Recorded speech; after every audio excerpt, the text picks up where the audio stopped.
Okay, welcome back mga scalper. Another technical analysis for BTC. After multiple rejection, kung makikita natin yung wick, nagkaroon na tayo ng green candle and good news is malaki yung volume.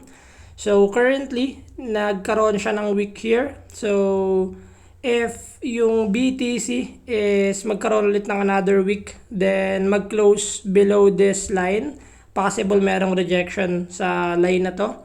But if magkaroon na yung BTC ng candle na mag-close above this resistance, possible sumundot hanggang dito.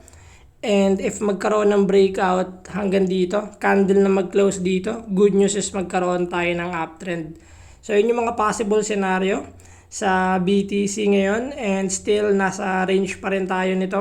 Let's wait kung babasag din si BTC. Dahil sa demand na to, good news is hinold niya pa rin talaga yung area dito sa 25k and ngayon nasa 26k na si BTC.